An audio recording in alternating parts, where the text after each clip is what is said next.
Alright, it's the beginning of September. Let's do a garden tour now. To be completely honest, there's a lot growing, but this is probably going to be a pretty short garden tour. I've been delayed because of being sick, of getting stuff planted, but hey, it is what it is. This is life, right? And we're gardening, so let's do this.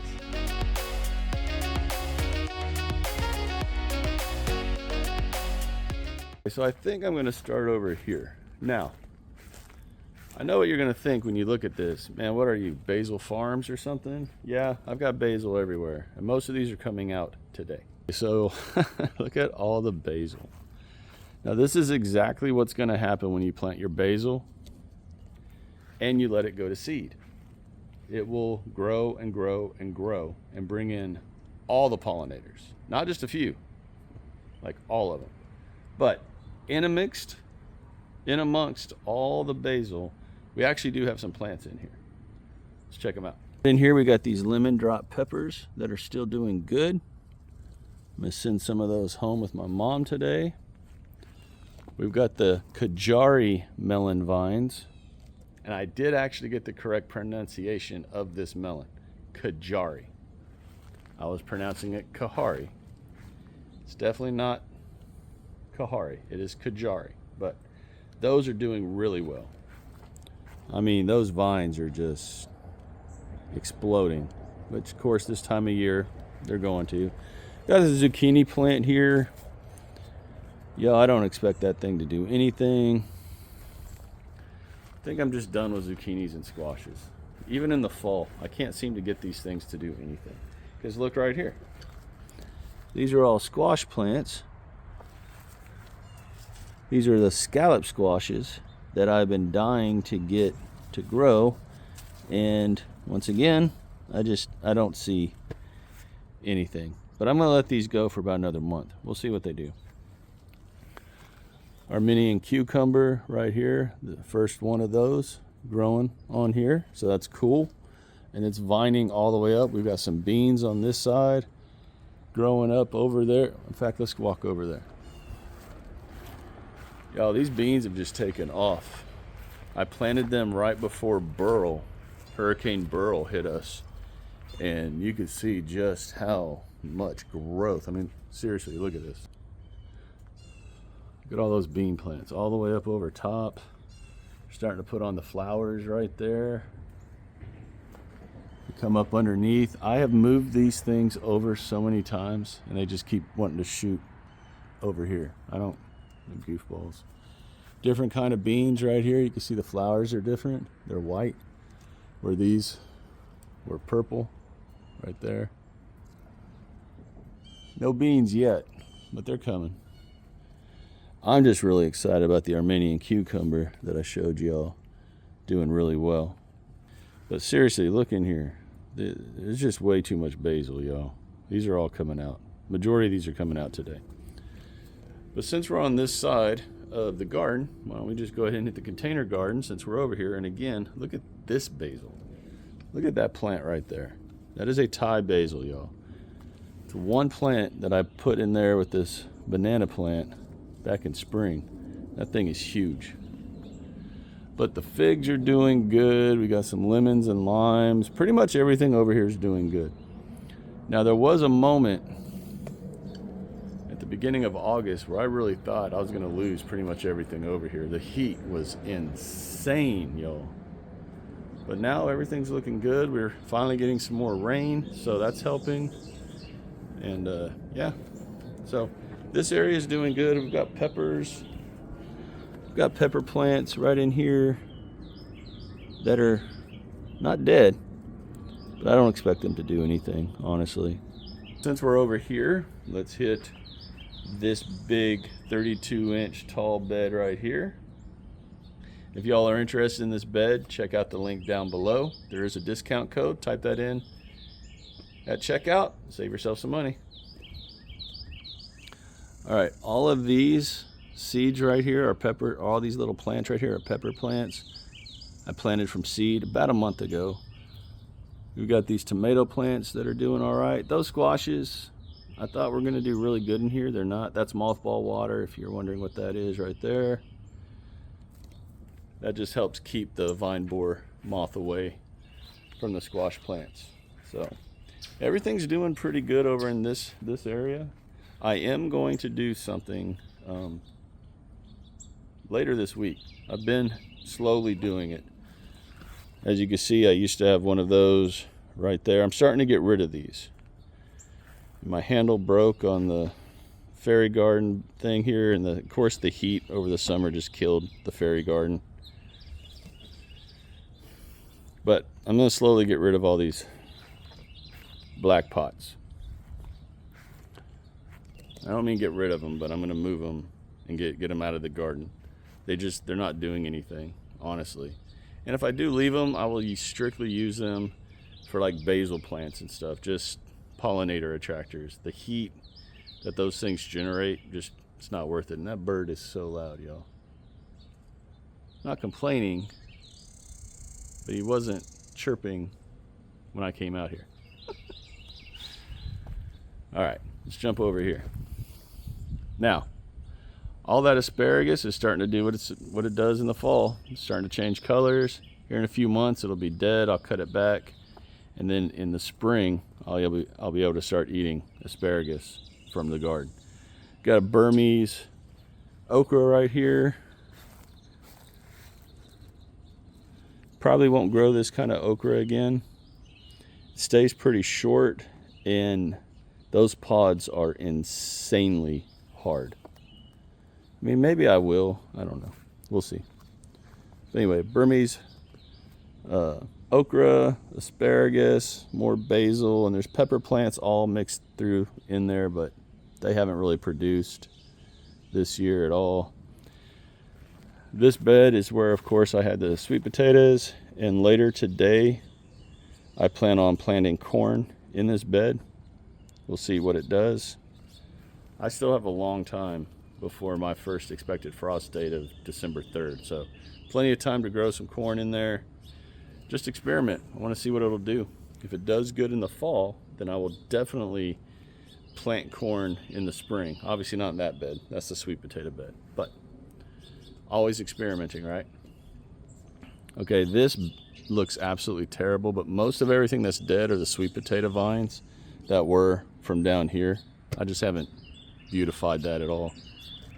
The asparagus beans, and here it is fall, and they're coming back on. Look, they're growing again. So I'll be getting another round of harvest out of those before I yank them. Some peppers down here that haven't done anything. Bunch of roses and everything over in this corner. That wisteria is just gorgeous. Love it. A lot of lantanas in here that are just going nuts. And of course, weeds. Like that. That's a weed right there. Now right here behind me where these asparagus beans are, this will be the last time I grow anything that trellises in this section. This guy behind me is so this whole area in the spring will be sunflowers. This is where I'm going to have sunflowers right here in this section. That way they're not trellising. Even if they get really tall, he can just deal with it. I don't know what his issue is, but whatever. Anyway, now let's start moving this direction and check out the size, y'all, of these okra plants. Well, I have a bee hovering all around me. Can you get off that? I'm about to get stung. Look at the size of these okra plants. These things are huge. The stalks are super thick.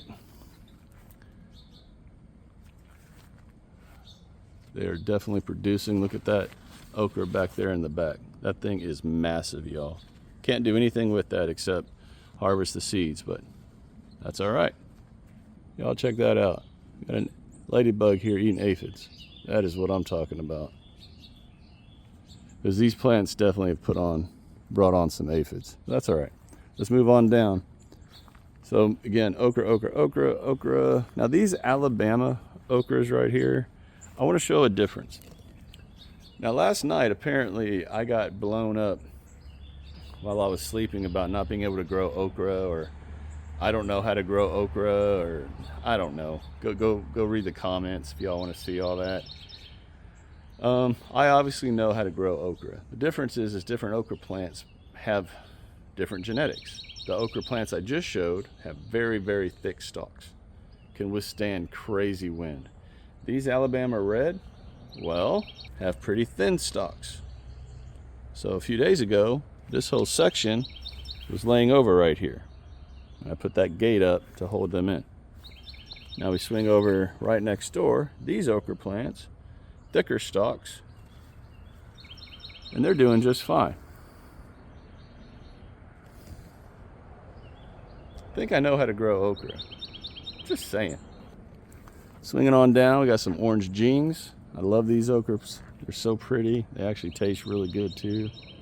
And they're putting on some pretty big sized okra pods. Again, I can't always be out here in the garden, so these okras will get away from me. It is what it is, y'all. It's gardening. And for those of us that, work full-time jobs and have families, you can't always be in the garden as much as we wish we could. But, so, for all you that say I can't grow okra, well, one, you're completely wrong. Two, yes, when the okras get too big, there's only so much you can do with them. But you know what you can do with them? You can save the seeds, so you never have to buy seeds. Or you could give seeds to your friends. Either way, you don't have to let all this go to waste. Utilize what nature gives you. And one thing I want to say is, if you're going to harvest seeds, would you rather harvest seeds from a pod, that size, or a big pod like that? Well, of course, the larger pod, because the genetics in that pod are going to be a stronger genetic of that plant. And not just for okra, but any plant. It just makes sense. So, just because they get really big like that and you can't eat them, doesn't mean you can't do stuff with them. You can take the seeds out, nuke them, like I've shown in numerous videos, soften those seeds up and add them to gumbos and soups and stuff, and add an okra flavor to those meals. Or save them for seeds. There are things to do. It's not just all about getting them at 3 inches so you can eat them. You can do other stuff with them when they get away from you. And just being real, when you're sick, you don't come outside. And I've been sick for a week plus, and I'm still not over it, but I'm out here for you. And I've missed my garden, so let's be real. All right, let's keep rolling. This is where those Japanese carrots were. I still have not cleaned all this up, but this section is going to be something. I haven't decided what I'm going to plant in here yet. We've got these dwarf okras that are just putting on pod after pod. I mean, look at all these. Seriously, look at all these okras, y'all. Just crazy, crazy. And of course, these are called dwarf okra because of the height. You can see the difference. That one down there is 6-7 foot tall. These are about 3.5. So again, if you have an area where you don't want a bunch of height, you can get these dwarf okras. And I got those at Walmart, and I believe they were a burpee seed. I'm not 100% sure on that. I could be totally wrong. But the next time I see them, probably in spring, I will share the pack with everybody for sure. Okay, this area is still wide open. Obviously, I haven't done anything with it, but I think this is going to be my garlic bed. At least a good section of this will be the garlic bed, I think. And then carrots, or I might do beets or radishes or something in here, but definitely going to be something to that nature in this area. See over here, just being transparent, I just threw a bunch of those tomato cages up there because the grass cutters were coming. I didn't have anywhere to put them. So yeah, those rose bushes are starting to come on again. I'm gonna have to cut them back because I don't really want them tall right now. And then of course, if y'all remember, that whole fence fell during Hurricane Beryl, and I had to cut out all the those 2 rose bushes there, and already look at those things. They're coming back like gangbusters. Okay, this bed, y'all, where I had all those cool jalapenos, are pretty much done. I'm going to come back through here and really take care of this and probably plant some of those pepper starts I showed at the beginning in this bed once I amend and add some more soil and fertilizer and all that.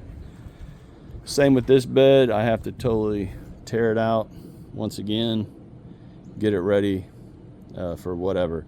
But to be honest, I'll probably do this one in spring. This will be a spring bed of something. I've got to come up with something to put in here, y'all. Those blackberries do so good at the beginning of the year, but then once summer hits and the heat hits, you can see what it does. They just freaking burn up. Now I know shade cloth would work in here and totally help this section.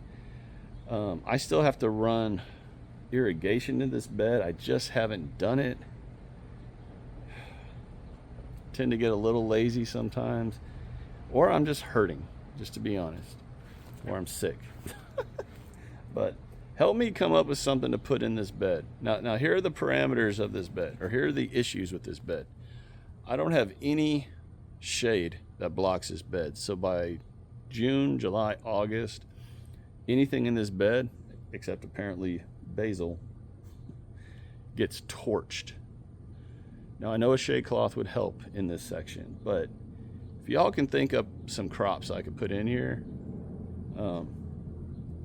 let's do that. You all tell me what I should plant in here, and whatever the highest recommended plant, veggie, whatever that comes, is what I'll put in here in the spring.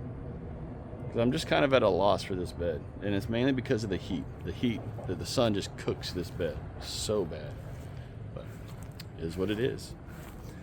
Okay, we're gonna swing over here to the indeterminate tomato bed, and I actually have some stuff growing in here that I wasn't expecting.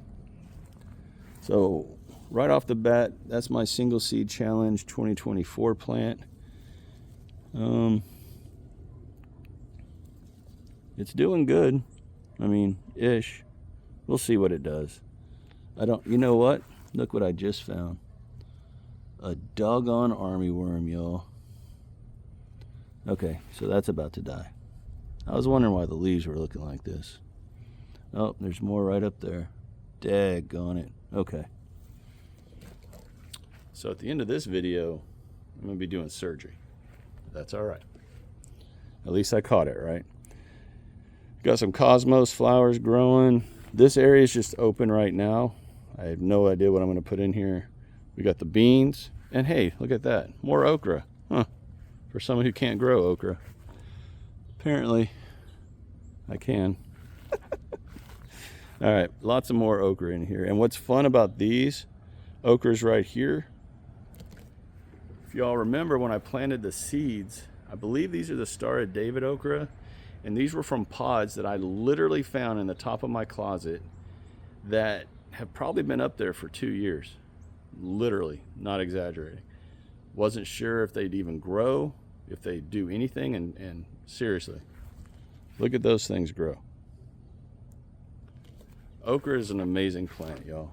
I'm gonna get off the okra kick, but it's an amazing plant. Swinging over here, this is the eggplant bed. Overrun with basil, but you know what? I love that basil right there. That's a cardinal basil from Baker Creek. Just absolutely beautiful.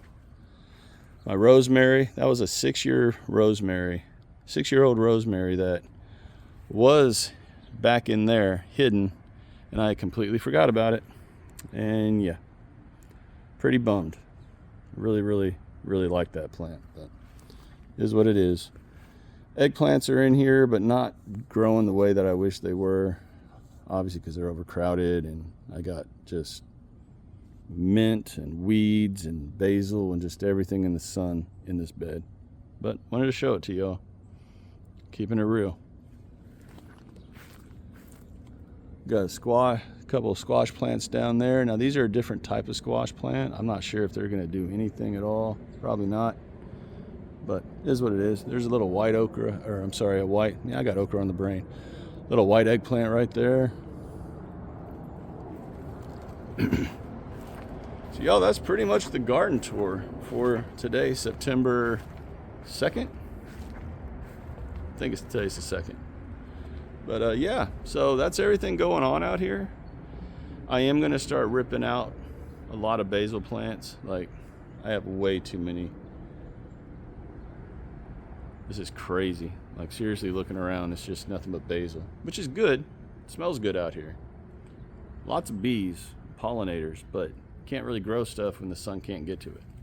So, everyone, I hope you all enjoyed this video. It's quick, short, and to the point. Forgive my face. They put me on steroids, and they just totally jacked me up.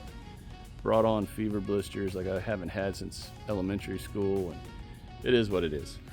I'm not going to hide from it. Can't do anything about it. So, yeah.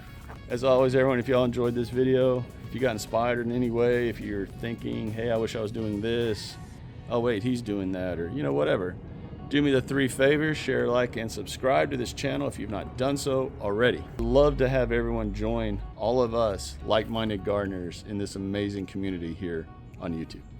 Everyone, take care. God bless. Continue to shine bright, harvest hard, and I'll talk to y'all again in the next video. Bye.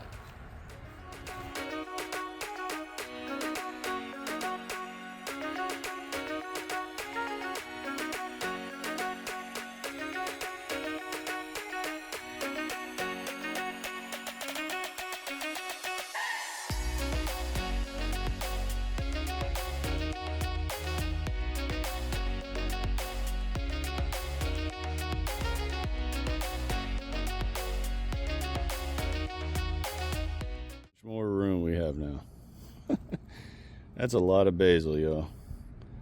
And I have a lot more to go. Happy gardening.